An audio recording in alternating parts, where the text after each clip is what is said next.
Hello, everyone, and welcome back to Transform. We have Miss Sami Clarke Barnett in Austin, Texas, and it's so fun. We love getting to do this stuff in person, and it's so funny. We always take some deep breaths before we hop into an episode. And when we first started the podcast, I personally really needed those breaths. Yeah. Like it was changing something in me. Yeah. Where now, and I think just the nature of conversations like we're about to have, it's so fun. It's just us hanging out on the couch and talking life. So the breaths are still nice. Yeah. I feel like that's happened because I feel like from the community, we have been so received of enjoying our laughter and our true selves. Yeah. Where I think, of course, in the beginning of recording this podcast, like I think we were really more nervous because it was so new and like heavy topics. Yeah, and I think we're balancing it now, which I love that everyone enjoys it. Like sometimes our shoot the shits are really deep or our Dear Samis are really deep and sometimes they're light. Like we're playing more and it just feels really nice because our friendship is so much about play as well as like deep and depth.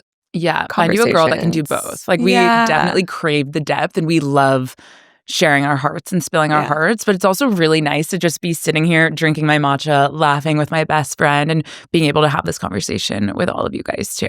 I agree. So thanks for all the yummy feedback from you guys. Yeah, seriously, thank you. For today's episode, we are doing a Dear Samis, which is so fun. We have really great questions from you guys. And as always, if you ever have questions for us, feel free to DM us. But we do post Q&As in our Instagram stories. And you can always ask Transform too, and we'll just backlog them for the next one. But to get started, question number 1. How do y'all work together as best friends? I imagine this is like, how do y'all work together well as best friends? Yeah. Because we obviously work together, but I think we do a really incredible job. I agree. Yeah, I really do. I agree. And it's so nice. Yeah. I mean, if you think about how much time you spend working, I don't think there was any part of me that could ever do work without having my best friend involved. And we were actually talking about this over dinner last night. The fact that we get to have work in common allows our friendship to get even more time, energy, and attention. Yeah, I so agree. And I think that, I think there's a lot of questions of when do you turn it off or when do you turn it on? And I think when you, first off, just love your business so much and it's such your lifestyle, it just flows more than this like turn off, turn on. Yeah. Sam and I at dinner last night, we flowed of talking about the podcast today, but then we also talked about really real deep topics. Wait, we have to interject with what was going on. Yeah. Sam and I were literally talking about death, and our sweet waitress comes over. She's like, "Would you like another Diet Coke?" I'm like talking about death. And then we were talking about another really deep topic, and literally, which was so sweet. These tables in Austin where we were eating at June's, which was so absolutely the best burger I've had in my life, and milk and cookies. I mean, that is just us. But this woman next to us was like, I have to say I'm such a huge fan of you guys. I love you guys so much. And it was the sweetest thing ever. And I was like, oh my gosh, we were talking about some really deep-ish. Good. Oh my God. What did she hear? Yeah. We love you, but what do you know about our lives? I was like, maybe we should whisper a little bit more. But I feel like that is, how we've made this work is our friendship is number one. And I think, our friendship is also about our lifestyle, which is our business. It just kind of flows all in one because we're so passionate about what we do. I just feel like the word is flow. It just makes sense. It's your lifestyle. It's my lifestyle. I think we have really real conversations. Sam and I have had so many moments where we've had to take a step and be like, okay, are we happy in our days? What is not feeling good? And we both receive those calls and those conversations with the biggest open arms rather than defense. We're always on offense. Yeah. And I think that sets the tone for the business and working as best friends. I agree. I think too, from the very, very beginning, there's been a balance and there's been such a mutual respect. We both honor each other so much and we're really freaking different. Yeah. Yeah, we are. I feel like you guys listening, you can pick up on that and you know that, but we're really different. And that's the beauty of our friendship, is that it complements each other so much. And there's this common thread of just doing our best all the time.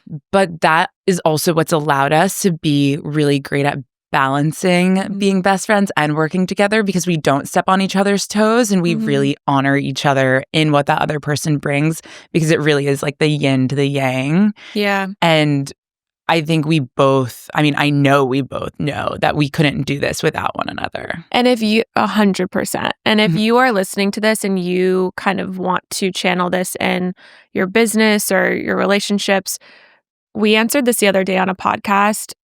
I think the way that this works is by you showing up as that person first, not expecting the other person to be all the things that you want. You need to also be that person and embody that.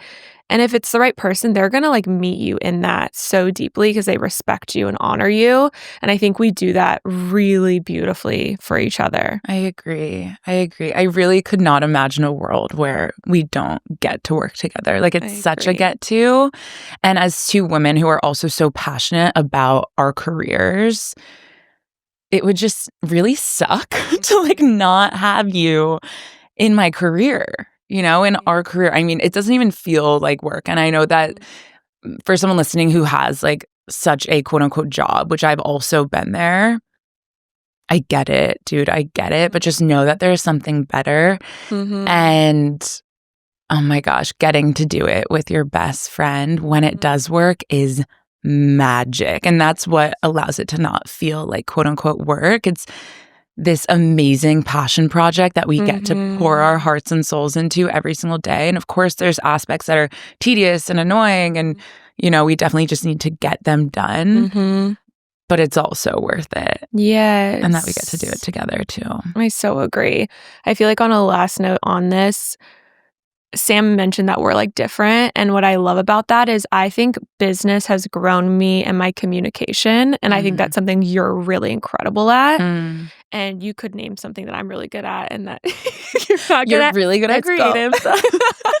No, I mean, actually beyond your like creative genius, you're really good at saying no. Yeah, that is actually very That true. is a I'll take it. superpower. Yeah. You're really good But at that's saying like no. what, you know, I think I look at business as, you know, our partnership. We learn from each other all the time too. Like we both have our strengths, but we also are so open to learning from each other's strengths, which I love, and weaknesses, and like just holding each other to that. Yeah, I think it's a really beautiful like yin and yang flow that we have. Sam and I are both a little woo. I won't call us woo-woo, but we're both definitely a little woo. And we both work with Nikki Novo, and she's a soul reader. And it hit so hard the other day when we were chatting with her, and she was like, you guys have been a part of each other's lives through like so many past lives.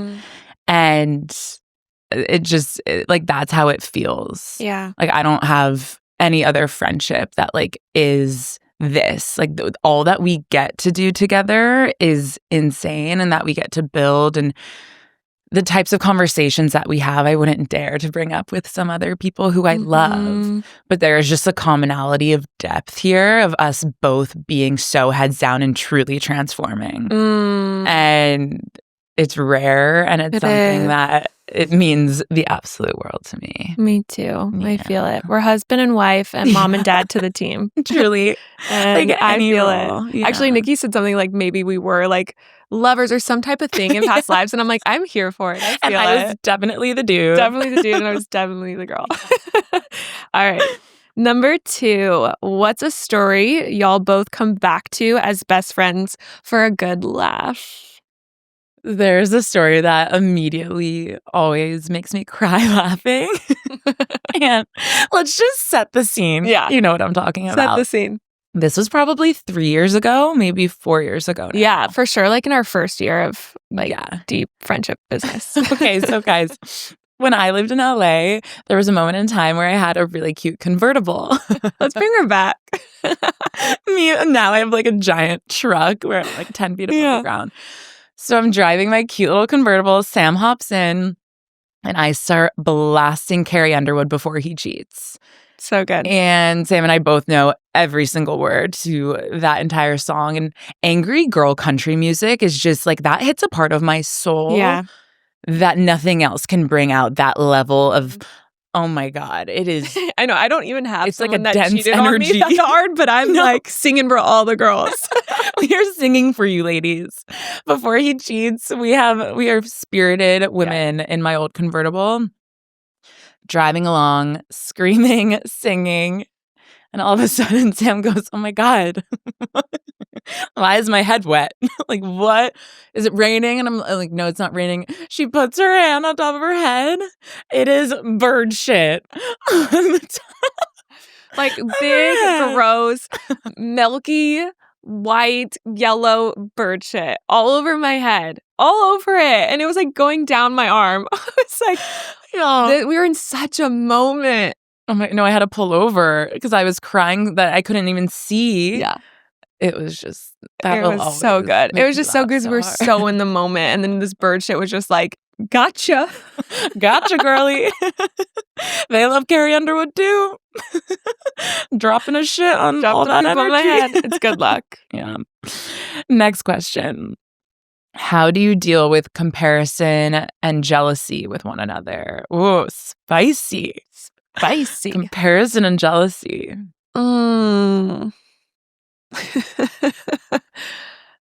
I feel like this might sound, I have had a comparison and like compared myself to, actually no, I'm going to take that back. I was going to say I compared myself to others in life, but I don't really compare myself to Sam. But I would say like I've had a moment or two of being like, Sam is so amazing. And Tell me more. She's like, tell me how amazing I am. No, truly, like I feel like I've had moments of like, gosh, like Sam really is as amazing as you guys see. Like she really is That's just for you. this angelic, incredible human. And when you're having those tough days and she's your best friend and business partner, you bet you look at her like, shit, that girl's amazing and I want to be even better.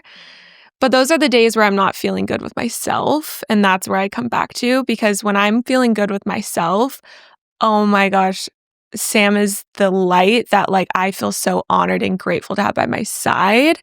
And there's such a beauty of actually loving to be myself and not wanting to be Sam, and just honoring and being so admirable of who she is. Yeah. And that's when I'm connected to myself, is when I love myself and I can look at her and being like, I love all those things about you and they inspire me and they're so amazing and I'm so grateful to have you around.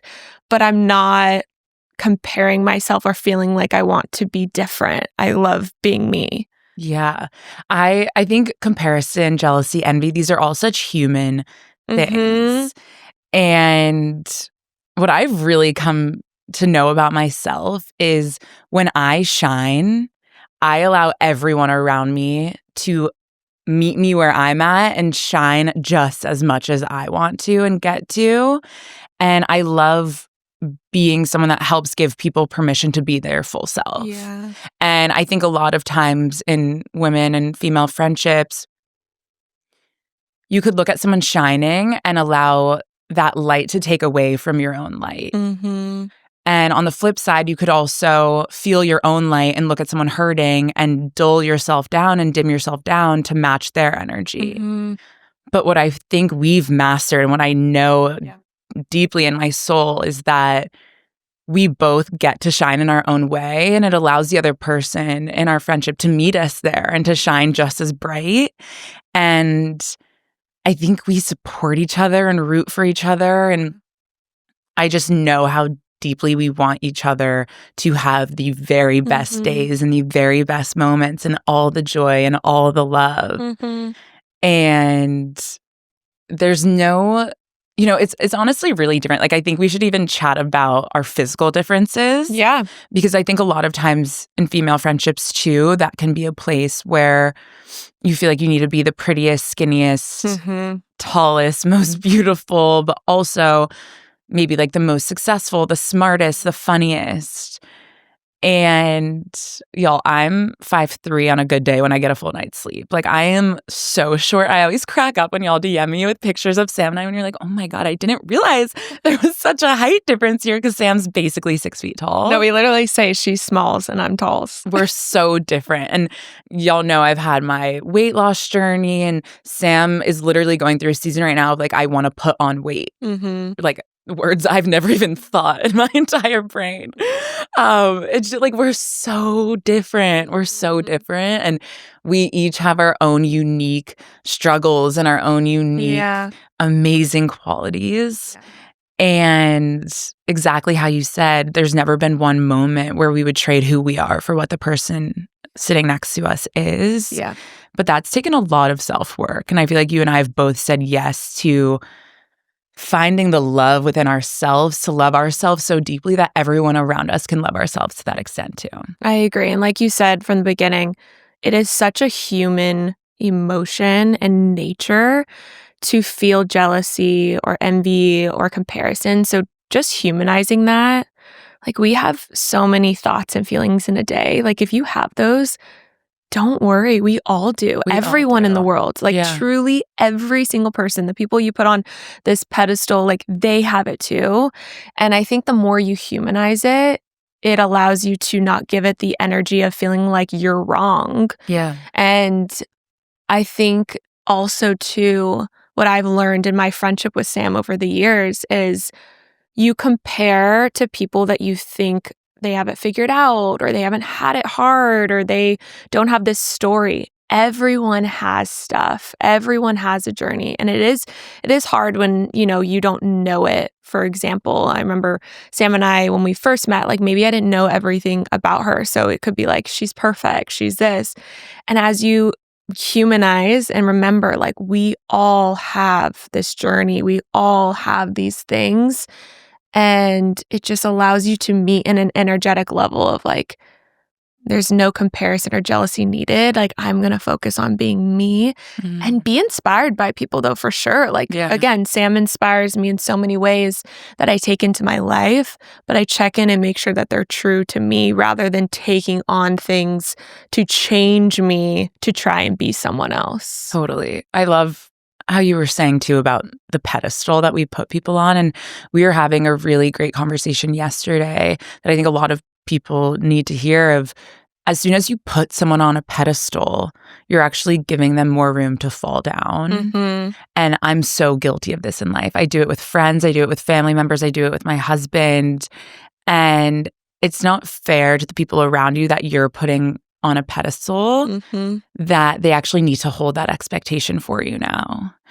And if there are ever feelings of jealousy or envy or comparison coming up for you, something that I love to do is understand where it's stemming from. Yeah. So recently, when I have felt left out of social situations, or that's one that just came to mind specifically within friendships, so maybe less comparison, but more just like, not feeling included in some moments, I actually sat there and asked myself, where is this stemming from? Like what? Because there's typically something in your childhood that it's knocking on. And I could remember the specific instance in high school that it was taking me back to more than a decade later. Yep. And I don't want to turn back into my high school self. So when you are experiencing these superhuman emotions, tapping into self and asking, where is this stemming from? What is this bringing out in me? And then where am I now? And be here now and use your tools now to not allow your old patterns to take control of your future.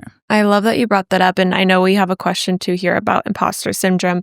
And I think that this is just something that Sam and I have really worked on and using. It's kind of what she is talking to, and the tool she's using is IFS, which is parts work. Perfect, 20 minutes. Which is parts work. And Gabby Bernstein actually just came out with a book called Self-Help, and she talks to the steps to do the work that Sam just mentioned. So when something comes up, like I'm feeling left out, okay, let me ask what part of this is me, because y'all, we have lived lives. Like we've lived in high school, we lived childhoods, maybe you've gone to college. Like there's so much there. So it might not be your adult self now that actually feels that way.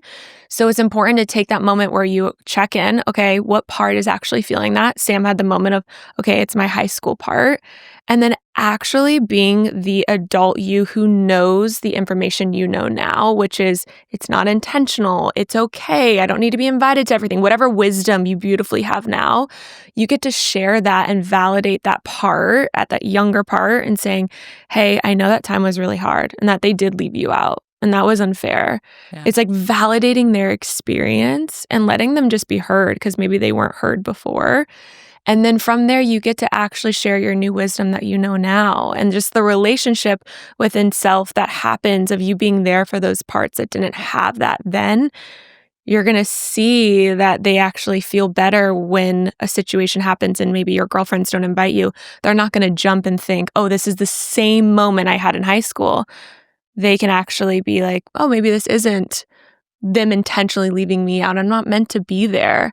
So Gabby Bernstein has a really beautiful process if you guys want to check it out. But this is the great work that I feel like Sam and I talk about so much and is so important. And because we are so human and we have these situations come up every single day of our lives. Yeah. And to have the tools to deal with them Yeah. and to not, I mean, I've definitely been that girl that just like lets it drive me crazy. So I'm so Same. grateful to have taken the steps and done the work to really like be in control. It's such a powerful tool. And to bring up that question about imposter syndrome, we loved this one that you asked, how to start identifying with the new version of yourself and stop your imposter syndrome. I feel like this is a really deep question that we could take a lot of ways. Mm-hmm. I immediately think of the amount of change in my life, the amount of change that I've accomplished physically, mentally, spiritually. And when I think about identifying with the new version of myself, I also have to hold compassion to the old version of myself because she's who got me here and she was the one brave enough to do the work to get me here. And I think imposter syndrome, to me, I feel like is very buzzy right now. And I never really understood it until I started hearing it everywhere. And I don't know for anyone listening, maybe you heard it 6 months ago and now everyone's talking about imposter syndrome, kind of like how intuitive eating had its moment. I feel like imposter syndrome is now coming up left and right. And before there was a word for it and a definition for it in my brain, I don't think I actually ever felt it. And the reason I'm saying that is because I know my worth and I don't ever question my worth. And for me to feel imposter syndrome, I would need to be doubting who I am and what I'm capable of. And for me, I work my ass off. I am so proud of who I am and who I get to be. And even us starting a podcast, like I'm someone who is very behind the scenes, running a company. Like I'm not the one who was so vocal publicly all the time, even posting on social media. And there's definitely been little ounces of what I definitely think could be defined as imposter syndrome of self-doubt. Oh, yeah, like this isn't the role that you signed up for. This isn't what you consciously said yes to. Yeah. But in those moments, it's really clear to me that this is actually something I'm also meant to do. And in those moments, it's where I want to absolutely crash that box that I think I have to live in. Just because I can be this boss ass bitch in a business doesn't mean that's the only thing I get to be. Yeah. And I think in life, we create these identities and anything outside of that feels like you're being an imposter. Yeah. But you're creating that for your own identity. And if something is presenting itself in your life that excites you, and maybe it's more adventurous than you used to be or what you think you currently are, or maybe it's a bit more public than what you've currently been in, lean in and see how it feels, because I've actually found so much greater passion and purpose for who I am and all of the roles I get to play when I put aside the silly box that I thought I was meant to live in. I love that so much. And I think when you're speaking, it comes for me again, back to humanizing this situation. Like we all feel we it. all feel it. We all feel it. And I think that we want to put a real big title on it because we want to feel seen and understood. So imposter syndrome, like it makes you feel like understood. And I think that when you almost use, again, with this understanding what Sami is speaking to right now is our systems at all times are wondering if we are safe. Yeah. Our bodies are truly in charge of keeping us safe. That is literally their job. So you think about it, when you are in one way, you have your identity, then you go and say, hey, I want to try something new. And it's that intuitive self who's saying, hey, I actually want to start this content creation. The safe part in you is like, I don't know, we've tried something new before and it was really frightening and it actually went really wrong and you got a lot of hate for it and I'm really scared. I don't know if we should do it. Alert, alert, alert, imposter syndrome. Yeah. And when you actually look at that part as, oh, compassion of like, I know you're just trying to keep me safe because I have been burned, or, oh, that was a really hard time for me. But when you actually see it as a part of you that is really just trying to protect you and you have compassion towards it, it gets quieter and it gets softer. And then you get to actually say, hey, let me show you a new way of stepping into something new. And it's okay if it also fails. I'm going to show you that I'm going to be okay. And it's these little things that we're stepping into little by little, but our self is obviously saying it's ready for it because it intuitively, for the example of Sam of saying, okay, I want to, be more in front of the camera, that came to her at the exact time that she was ready for it. And so it's trusting when your self is ready for it. And when that voice comes in, it's just coming there to protect you, but you just have to be there for it and say, hey, it's okay. I'm going to show you that we can do this because we want to live a really big, full life. And I know that it's been hard, but I got you. I think this is the journey with self that we're so on. Mm-hmm. Yeah, just to backtrack, I feel like I keep saying I think, but I deeply know when I have a desire, it is meant to happen. Yeah. And our desires are signals from self. Mm-hmm. And I don't know why we all ignore them. Mm-hmm. And I think we do it because we don't think we're capable or we're scared or maybe it's burned us a bit in the past. It's coming from a place of fear. Yeah. But when you meet your desires from a place of love and that you get to do this because you deserve to and that you're really not an imposter or any syndrome else you're coming up with, that this is what is meant for you in this life, holy shit. Mm-hmm. You take that on, you run with it, and you get to be who your heart knows you are versus that dark side in your brain that's saying, you can't do that. Yes. You're And meant to maybe be that's behind the the beautiful scenes. question is like, okay, if I'm having a desire, which I so agree, that is like a download to the soul. Yes. Like, hey, I'm not just sprinkling this desire to fuck shit up. Like, I'm sprinkling it because you are supposed to be doing that.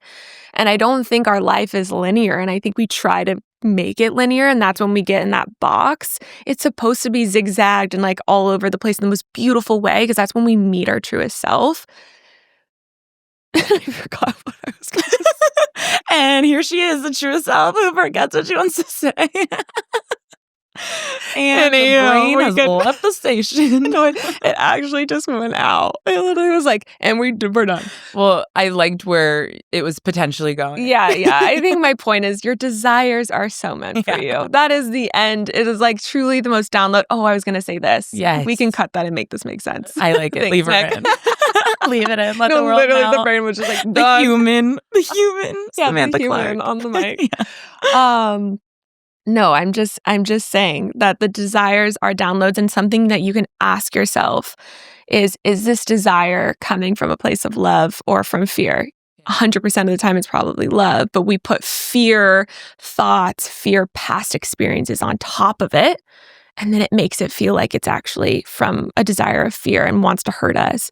But these desires are from love. They're so here to change us, grow us, love on us, meet ourselves. And now I'm inspired to continue to touch on my desires. Like, we really took that question and ran with it in a beautiful way. We did. I feel like we could do a whole episode on that. Yeah, let us honestly. know if you guys want that. Next question. How do you handle friendships that go south? Okay, switching gears. Another spicy one. A little pivot. We're switching lanes, maybe making a U-turn here. Friendships that go south, I mean, y'all, the quote, there's a reason, a season, or a lifetime within every friendship. And to see that so clearly, to look at your friendships and understand when they're going south, this was a friend that wasn't meant to be a lifetime friend. There was a reason for this friendship and a season for this friendship. And that has always given me such permission to not force things. And relationships aren't meant to be forced. They're meant to be easy, honestly. Like, I don't know when friendship became so hard that it became something that you have to work towards. If I had to guess, I would say expectations. Totally. That aren't yours. Yeah. Yeah. Mic drop. Mic drop. Yeah. When they go south, it's such a moment of self of saying, wow, look at this amazing season that we had together. And what was that reason for that friendship? When I think back to my party days, I know the reason. They were down for the pregame and they were down to stay up till 4 a.m. with me being insane. But that's not the life that I'm currently in. So why would that friendship last a lifetime? And there, of course, are those friendships that can transcend. Yeah. And those ones that do last a lifetime, thank God for them. Thank goodness gracious, because we all need those true chosen sisters, which I'm so grateful to have in you. But when something does go south, stop trying to prevent it in every way. Just let shit happen. Let them, as Mel Robbins says. Yes, let them. Let me. I love that within friendship. Me too. I think I know for myself, I had a really hard time with this, especially in my 20s. I'm 30. My 20s, long ago. Yeah. You're like barely 30. Lifetime Back ago. in my 20s. That's what it felt like when I said that. In my 20s, I'm like, I feel like you're referring to me 30. because I'm still 29. Like back in my 20s when I was like you. I was immature. No, I was kidding. No, in my younger 20s, there was friendships that I had a really hard time that they were going south. And it was a different person that I was. But I remember I really struggled because I felt like the shoulds of the world were you stay friends with your people forever. And I felt like I was wrong. Like something was wrong with me, that my friendships were kind of separating or not progressing. And now I look back at it, because some of them ended south in the way that like it kind of ended in a bad way, because I was not handling it maturely, because I think I was having so much friction with it. And now when I look back, I'm like, we really tried. And well, first off, we had the most amazing friendship in that time. And then also, we really tried to savor it. But you know, when you just feel energetically like this actually isn't for us, it's so not meant to be. And I look at those friendships truly so grateful for that time. Like I had some incredible friends that truly I touch base with now, like very hello, how are you? Like hope all is well. Remember when. And you know what? I love that, because I do remember when, and you were such a big part of my life. But it does not mean it's wrong because our souls literally wanted to go different ways. That is so okay. And the more that we give permission, I think actually it can end in more of a beautiful way, rather than it feeling wrong or friction or like you have to hate that person to move on and leave. I agree. And I think we all know of the friends too where they are worth fighting for. Like I think there's this, and we do have a full episode on friendships, and we can absolutely do another if y'all want to expand on this more. But I think with friendships, there are the ones that really were meant for that reason in that season, but then the ones that are just hitting a bump in the road that could be a lifetime friend. And if that brings anyone to mind as you're listening to this, really, we're so here to have those conversations. And I know it's scary to be the one who has to bring it up. And it's typically this elephant in the room that you're both feeling. Yeah. And oh my goodness, it takes so much bravery to be the one saying, hey, I noticed X, Y, and Z, and I wonder if X, Y, and Z. And I always love to say it that way. I noticed and I wonder, because then it makes it less on them. Yeah, like I'm not accusing them of anything, but I personally did notice and I do wonder.